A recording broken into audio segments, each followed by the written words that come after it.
जी guys, अस्सलाम वालेकुम। उम्मीद है आप सब लोग खैरियत से होंगे।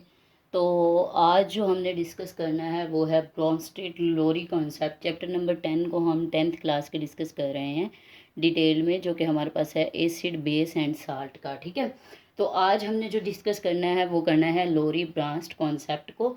ये दो साइंटिस्ट हैं हमारे पास, दो केमिस्ट हैं। एक है हमारे पास ब्रांस्टेड और एक है हमारे पास डेनमार्क ब्रांस्टेड और दूसरा है हमारे पास लोरी। ठीक है, इन दोनों ने 1923 में हमारे पास एक कॉन्सेप्ट दिया है जो कि एसिड बेस का कॉन्सेप्ट है।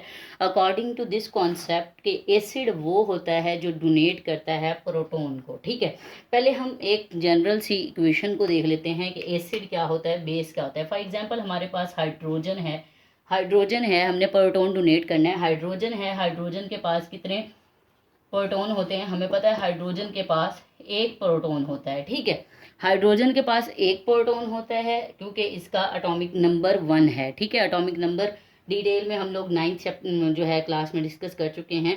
प्रोटॉन एटॉमिक नंबर क्या होता है और एटॉमिक मास क्या होता है। ठीक है, चैप्टर नंबर 1 में डिस्कस किया है हमने। तो इसके पास एक प्रोटॉन है, इसका मतलब है एक ही इलेक्ट्रॉन है। तो ये क्या करता है, अपना एक प्रोटॉन दे देता है दूसरे वाले एलिमेंट को, और ये क्या है, किस में कन्वर्ट हो जाता है, H+ आयन में कन्वर्ट हो जाता है। ठीक है, तो अब हम एक एग्जाम्पल को देख लेते हैं कि किस तरह से जो है हमारा हाइड्रोजन जो है वो अपना प्रोटॉन जो है वो डोनेट करेगा। ठीक है, एक एग्जाम्पल को देख लेते हैं। यहाँ पे जो बात की गई है हमारे पास, इन्होंने कहा कि एसिड वो सब्सटेंस है जो क्या करता है, डोनेट करता है प्रोटॉन को। ठीक है, तो सब्सटेंस को हम डिटेल में देखेंगे। सब्सटेंस क्या होता है, सब्सटेंस हमारे पास मॉलिक्यूल भी हो सकता है और आयन भी हो सकता है। ठीक है, आयन भी हो सकता है और मॉलिक्यूल भी हो सकता है हमारे पास सब्सटेंस। ठीक है, तो इसको डिटेल में डिस्कस कर लेते हैं कि हमारे पास एसिड किस तरह से मॉलिक्यूल है और आयन है। मैं एग्जांपल को लिखने लगी हूँ और हम समझेंगे किस तरह से बेस और एसिड को डिस्प्ले हमने करना होगा। किस तरह से एक्सप्लेन करते हैं। हमारे पास जैसे कि एक एग्जाम्पल है हमारे पास HCl प्लस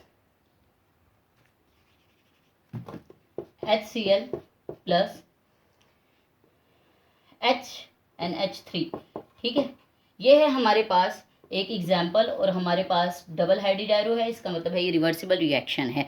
ठीक है, HCl हमारे पास जब इसकी आयनाइजेशन होती है तो ये हमारे पास कन्वर्ट होता है किसमें, H+ में और Cl- में। ठीक है, और हमें पता है कि अमोनिया के पास एक लोन पेयर प्रेजेंट होता है। ठीक है, हमें ये बात अंडरस्टूड है कि अमोनिया के पास एक लोन पेयर मौजूद होता है। ठीक है, अब ये प्रोटॉन क्या होगा, ये प्रोटॉन डोनेट होगा और जाएगा किसके पास, अमोनिया के पास। ठीक है, ये इलेक्ट्रॉन का पेयर यहाँ से क्या कर लेगा, ले लेगा, एक्सेप्ट कर लेगा। ठीक है, तो अब जब इसने हाइड्रोजन जो है HCl, ये क्या है, HCl हमारे पास एसिड होगा क्योंकि इसने क्या किया है, प्रोटॉन अपना डोनेट किया है। ठीक है, और अमोनिया हमारे पास क्या होगी, बेस होगी। क्यों, क्योंकि इसने क्या किया है, हमारे पास एक्सेप्ट किया है प्रोटॉन को। ठीक है, तो ये क्या हो गई, बेस हो गई हमारे पास। तो आगे जो हमारे पास रिएक्टेंट बनता है वो बनता है हमारे पास NH4 प्लस Cl-। ठीक है, अब ये किस तरह से हमारे पास देखें, ये है हमारे पास मॉलिक्यूल दो हैं, दो मॉलिक्यूल के आगे मिलने से हमारे पास क्या है, रिएक्शन के साथ हमारे पास आयंस बने हैं। ठीक है, तो मॉलिक्यूल के मिलने से हमारे पास, ठीक है, आयन बने हैं। अब मॉलिक्यूल क्या होता है, मॉलिक्यूल वो होता है जो क्या करता है, कोवलेंट बॉन्ड बनाता है। ठीक है, कोवलेंट बॉन्ड के नतीजे में हमारे पास मॉलिक्यूल बनता है। कोवलेंट बॉन्ड हमने डिटेल में डिस्कस किया था कि कोवलेंट बॉन्ड क्या होता है। कोवलेंट बॉन्ड जो होता है वो म्यूचुअल शेयरिंग होती है। ठीक है, म्यूचुअल शेयरिंग के जरिए से कोवलेंट बॉन्ड बनता है, और कोवलेंट बॉन्ड म्यूचुअल शेयरिंग से बनता है। मतलब यहाँ से क्लोरीन जो है उसके पास 7 इलेक्ट्रॉन है आउटर मोस्ट शेल में, वो क्या करता है, हाइड्रोजन के साथ रिलेशन बनाता है और साथ में जो है हाइड्रोजन का एक इलेक्ट्रॉन जो है वो अपनी तरफ लेता है, और इस तरह से जो है क्लोरीन के 8 इलेक्ट्रॉन जो है आउटर मोस्ट शेल में कंप्लीट होते हैं और हाइड्रोजन के 2 हो जाते हैं और ये मिलकर रहते हैं। ठीक है, तो कोवलेंट बॉन्ड को हमने डिस्कस कर लिया। मॉलिक्यूल में कोवलेंट बॉन्ड होता है, तो दो मॉलिक्यूल जो कि हमारे पास ये मॉलिक्यूल के फॉर्म में, एसिड भी बेस भी, आगे क्या है, हमें आयन दे रहे हैं, NH4+ और Cl- क्या दे रहे हैं, आयन दे रहे हैं। ठीक है, तो अब ये आयन भी देख लें, हमारे पास आयन क्या होते हैं। देखें, ये हमारे पास जो चीज हमें क्या कर रही है, दे रही है, अपना प्रोटॉन दे रही है, वो हमारे पास क्या होगी, बेस होगी। ठीक है, और जो हमारे पास एक्सेप्ट कर रहा होगा, ठीक है, जो हमारे पास एक्सेप्ट कर रहा होगा वो क्या होगी, एसिड होगी। ठीक है, अब ये किस तरह से होगा ये हम डिटेल में डिस्कस करते हैं कि किस तरह से ये रिएक्शन होगा। ठीक है, यहाँ पे क्या हुआ है, हमारे पास अमोनिया ने क्या किया है, ये प्रोटॉन अपना दे रही है आयन की फॉर्म में। अगर आप देखते हैं तो अमोनिया क्या है, अपना प्रोटॉन दे रही है, इसीलिए क्या है, इस पर डोनेट कर रही है, तो ये एसिड होगी। और हमारे पास क्लोरीन क्या है, हमारे पास क्लोराइड आयन क्या कर रहा है, अपना प्रोटॉन जो है वो एक्सेप्ट कर रहा है अमोनिया से, तो ये क्या है, बेस है। ठीक है, तो इसी तरह से हम एक दूसरी एग्जाम्पल को देख लेते हैं। इस माइंड में रखना है, इन इक्वेशंस को हम बार बार डिस्कस करेंगे। ठीक है, एक और इक्वेशन है हमारे पास, उसे भी हम देख लेते हैं।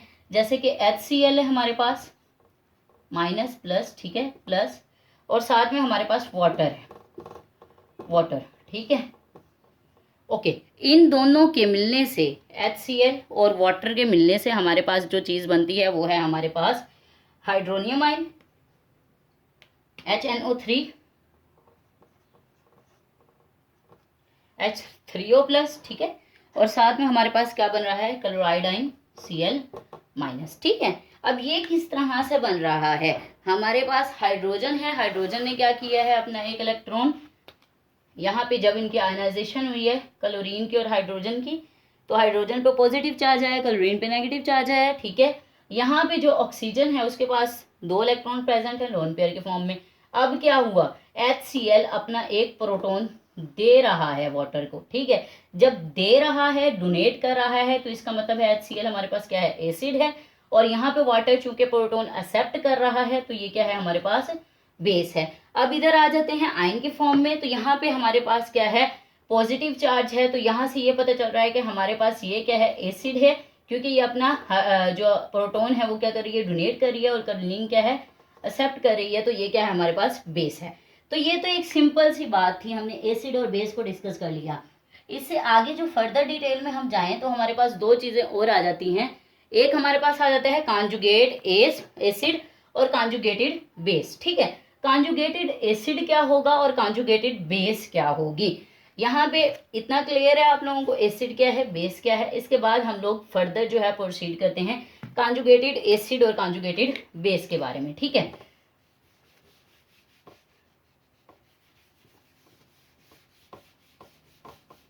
तो कॉन्जुगेटेड एसिड बेटा जो होगा, यहाँ पे मैं इक्वेशन लिख रही हूँ, कॉन्जुगेटेड एसिड और कॉन्जुगेटेड बेस, इन्हीं एग्जांपल्स को हम लेकर चल रहे हैं। HCl, ठीक है, plus NH3 arrow, NH4 plus plus Cl minus. ठीक है, तो अब हमारे पास क्या हुआ, कॉन्जुगेट का मतलब होता है ताल्लुक,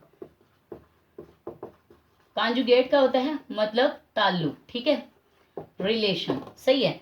अब हाइड्रोजन ने क्या किया है, जब इसकी आयनाइजेशन हुई है क्लोरीन और हाइड्रोजन की, हाइड्रोजन पे क्या है, पॉजिटिव चार्ज है, और क्लोरीन पे क्या है, नेगेटिव चार्ज है। ठीक है, अमोनिया के पास, नाइट्रोजन के पास 2 इलेक्ट्रॉन है, वही चीज मैं दोबारा लिख रही हूँ। ठीक है, अब आप मुझे बताएं कि कॉन्जुगेटेड जब ट्रांसफर करेगा प्रोटॉन टू द बेस, ठीक है, जब कॉन्जुगेटेड एसिड हमारे पास क्या है, कॉन्जुगेटेड एसिड वो है एसिड जो क्या कर रहा है, बेस प्रोटॉन एक्सेप्ट कर रही है, उसके नतीजे में मर रहा है। मतलब ये प्रोटॉन बेस क्या है, एक्सेप्ट कर रही है, इसके नतीजे में हमारे पास क्या बन रहा है, कॉन्जुगेटेड एसिड बन रहा है। ठीक है, अगर दूसरी एग्जांपल देखूं तो कॉन्जुगेटेड बेस को अगर हम देखना चाहें तो वो किस तरह से बन रही है, कॉन्जुगेटेड बेस वो होती है जो क्या करती है, ट्रांसफर करती है अपने प्रोटॉन को। ठीक है, ये क्लोरीन जो है क्या कर रहा है, अपना इलेक्ट्रॉन ट्रांसफर कर रहा है। ठीक है, और कॉन्जुगेटेड एसिड जो है वो क्या है, जो एक्सेप्ट कर रही है किसको, प्रोटॉन को। ठीक है, अब बेस क्या है, प्रोटॉन को एक्सेप्ट कर रही है, इसीलिए इसके नतीजे में क्या बन रहा है, कॉन्जुगेटेड एसिड बन रहा है। ठीक है, जब क्या करेगी, बेस एक्सेप्ट करेगी क्या, प्रोटॉन को, ठीक है, तो वो क्या बनाएगी, कॉन्जुगेटेड एसिड बनाएगी। और जब जब अपनी बेस, कॉन्जुगेटेड बेस कब बनेगी, जब क्या है हमारे पास एसिड क्या करेगा, अपना ट्रांसफर करेगा इलेक्ट्रॉन किसको, बेस को, उसे क्या कहेंगे, कॉन्जुगेटेड बेस का नाम देंगे। ठीक है, 2 चीजें आपने माइंड में रखनी है, एक क्या कि जब बेस बेस क्या कर रही है, एक्सेप्ट कर रही है प्रोटॉन, ठीक है, तो वो क्या है हमारे पास कॉन्जुगेटेड एसिड है। ठीक है, जब क्या हो रहा है हमारे पास, एसिड क्या कर रहा है, डोनेट कर रहा है। ठीक है, बेस तो प्रोटॉन एक्सेप्ट कर रही है, तो उसके नतीजे में हमें क्या बन गया, कॉन्जुगेटेड एस मिल गया, एसिड मिल गया। जब एसिड क्या करेगा, डोनेट करेगा प्रोटॉन को, तो क्या बनेगा, कॉन्जुगेटेड बेस बनेगी। तो इस चीज में क्लियर है, देखें बेस है अमोनिया हमारे पास, ठीक है, और एसिड है HCl हमारे पास। क्यों एसिड है, क्योंकि बेस है, हाइड्रोजन जो है अपना प्रोटॉन दे रहा है, इसीलिए ये क्या है, एसिड है, और बेस जो है NH3 वो एक्सेप्ट कर रही है प्रोटॉन को, इसलिए वो क्या है, बेस है। ठीक है, ये क्लियर है हमारी बात। आगे जो है हमारे पास कॉन्जुगेटेड एसिड और कॉन्जुगेटेड बेस की बात कर रहे हैं हम आयन के फॉर्म में। तो हमने कहा कॉन्जुगेटेड बेस वो बनेगी जो क्या करेगी, प्रोटॉन को, जब बेस प्रोटॉन को एक्सेप्ट करेगी, ठीक है, एसिड से, तो फिर ये क्या बनेगा, कॉन्जुगेटेड एसिड। और जब क्या होगा, कॉन्जुगेटेड बेस तब बनेगी जब एसिड अपना डोनेट करेगा प्रोटॉन किसको, बेस को। ठीक है, तो ये तो था हमारे पास डिटेल में। ठीक है, डोनेट कर दिया और एक्सेप्ट कर लिया, तो ये हमारे पास कॉन्जुगेटेड एसिड और कॉन्जुगेटेड बेस की एग्जाम्पल हो गई। ठीक है, इसके बाद जो एक और टर्म लिखी गई है यहाँ पर, वो है एम्फोटेरिक। एम्फोटेरिक कुछ सब्सटेंसेस हैं हमारे पास, उन्हें एम्फोटेरिक कहा क्यों जाता है। एम्फोटेरिक का मतलब होता है वो सब्सटेंसेस हमारे पास बोथ तरह से एक्ट करेंगे। एम्फोटेरिक सब्सटेंसेस, एम्फोटेरिक सब्सटेंसेस वो सब्सटेंसेस होते हैं जो दो तरह से एक्ट करते हैं। ठीक है, बेस के तौर पे भी एक्ट करते हैं और एसिड के तौर पे भी एक्ट करते हैं। फॉर एग्जाम्पल, मेरे पास एक एग्जाम्पल है CH3COOH, हमें पता है कि ये एसिड है। ठीक है, क्योंकि ये आयनाइजेशन होने के बाद ये हमें H+ आयन डोनेट कर रहा है। ठीक है, और ये हमारे पास दूसरी वाटर है जिसके पास ऑक्सीजन के पास लोन पेयर है। ठीक है, ये बेस है। अब क्या होगा, ये प्रोटॉन डोनेट हो जाएगा इसको। ठीक है, तो जो एक्सेप्ट करता है उसे बेस कहते हैं, प्रोटॉन को एक्सेप्ट कर रहा है। ठीक है, तो ये आगे हमारे पास जो बनेगा रिएक्टेंट, वो बनेगा CH3COOH COO- plus H3O plus. ठीक है, तो अब कॉन्जुगेटेड एसिड कॉन्जुगेटेड बेस लिख सकते हैं हम यहाँ पे। किस बेस पे लिखेंगे, कॉन्जुगेटेड एसिड यहाँ पे कौन सा होगा और बेस हमारे पास कौन सा होगा। कॉन्जुगेटेड बेस हमारे पास ये है, क्योंकि ये क्या कर रही है, अपना प्रोटॉन दे रही है। ठीक है, डोनेट कर रही है। और कॉन्जुगेटेड एसिड वो होगा जो क्या करेगा, एक्सेप्ट करेगा किसको, प्रोटॉन को। ठीक है, तो वाटर यहाँ पर एज अ बेस रिएक्ट कर रहा है। ठीक, एक और हमारे पास रिएक्शन है जहाँ पे water as a acid react कर रहा है, प्लस NH3।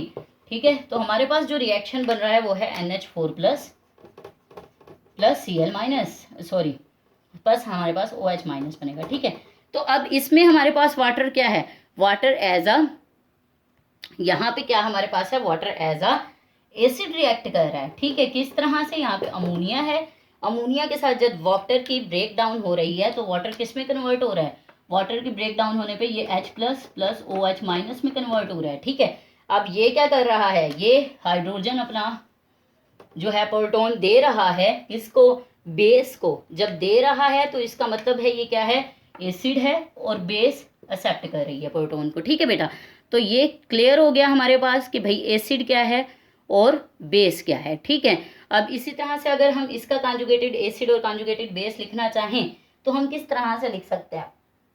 हमारे पास कॉन्जुगेटेड एसिड ये है, क्यों, क्योंकि ये क्या कर रहा है, हमारे पास अमोनिया क्या कर रहा है, NH4 प्लस, ये क्या कर रहा है, प्रोटॉन को एक्सेप्ट कर रहा है। ठीक है, तो यहाँ पे हमारे पास क्लियर है कि कॉन्जुगेटेड एसिड वो है जो क्या कर रहा है, जो बेस प्रोटॉन को एक्सेप्ट कर रही है।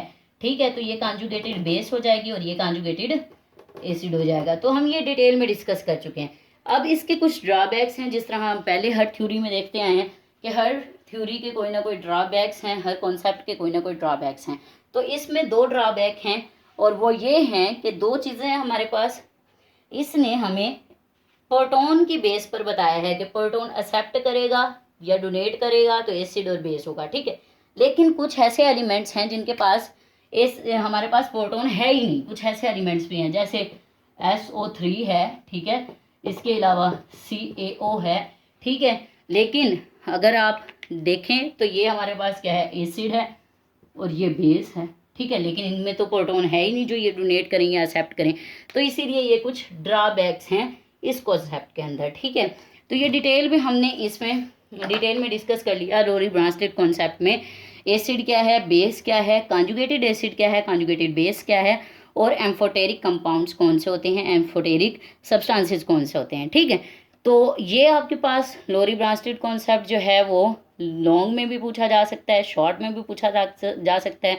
आपसे लॉन्ग में कहा जा सकता है कि ब्रांचलेट लोरी कॉन्सेप्ट के अकॉर्डिंग एसिड क्या है, बेस क्या है, डिटेल में एसिड और बेस की एग्जांपल्स दें। ठीक है, या फिर आपसे जस्ट 2 नंबर का शॉर्ट क्वेश्चन भी पूछा जा सकता है, और इसके अलावा शॉर्ट क्वेश्चन पूछा जा सकता है एम्फोटेरिक सब्सटेंसेस क्या होते हैं। ठीक है, इसके अलावा शॉर्ट क्वेश्चन पूछा जा सकता है कॉन्जुगेटेड एसिड और बेस क्या होते हैं। ठीक है, तो आपने डिटेल में आंसर देना है। पहले मैंने बताया कि शॉर्ट क्वेश्चन का जब आप आंसर देने लगे, आपको पूछा जाए एसिड क्या है, बेस क्या है लोरी ब्रांचलेट कॉन्सेप्ट में, तो आपने डेफिनेशन के साथ उसके साथ एक एग्जाम्पल ज़रूर देनी है। ठीक है, और इसी तरह से अगर आपसे एम्फोटेरिक सब्सटेंसेस का पूछा जाए तो आप ये 2 एग्जाम्पल्स मस्ट दोगे कि ये एम्फोटेरिक ऑक्साइड्स हैं। ठीक है, एम्फोटेरिक सब्सटेंसेस हैं, ऑक्साइड्स भी वैसे कह सकते हैं क्योंकि उनमें ऑक्सीजन प्रेजेंट है। ठीक है, अच्छा, इसके अलावा अगर आपसे पूछा जाए कि भाई कॉन्जुगेटेड एसिड और कॉन्जुगेटेड बेस से क्या मुराद है, तो आपने उन्हें भी डिफाइन करने के बाद आपने 2 एग्जाम्पल्स मस्ट देनी है। ठीक है, तो ये था हमारा